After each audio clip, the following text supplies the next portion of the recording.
Hey friends, welcome back to Reimagining Our Faith. We're going to take a break from Joseph for a few weeks as we enter the season of Lent. This Wednesday is Ash Wednesday, the beginning of the Christian observance of Lent. And in Psalm 46, verse 10, the psalmist reminds us, "Be still and know that I am God." That verse serves as the heart and the core of Lent. Lent invites us into a season that is quieter, slower, and more honest than the pace we usually keep.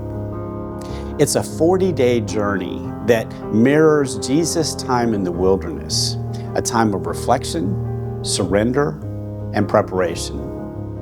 At its heart, Lent isn't about giving something up just to prove our willpower. It's about creating space for God to do the kind of work in us that every day life often crowds out. Lent reminds us of two simple truths. One, we are human, and two, God is gracious. We remember our limits and our need for mercy, but we also remember that God meets us in our weakness with compassion, not condemnation. Here's how Lent can shape us. First, it slows us down.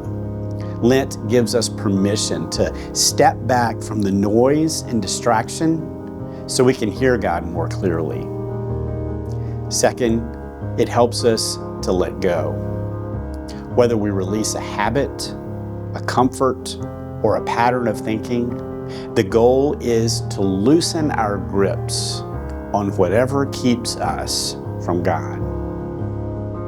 And third, Lent draws us toward renewal. Lent prepares our hearts for the joy of Easter by helping us name what needs to be healed in our lives and inviting God to restore it. Here's a simple practice for today. Choose one small way to create space in your life for God. It might be a moment of silence before your day begins. Maybe it's a prayer of confession during your commute. Or maybe it's a decision to fast from something that steals your attention. Whatever you choose, let it be something that turns your heart toward Christ. Remember this, Lent is not a burden, it's a gift. A season that gently calls us back to God, who forms us from the dust, loves us without measure, and leads us toward resurrection life. May these days help you walk more closely with God, one step at a time, as God allows this season of Lent to help us reimagine our faith.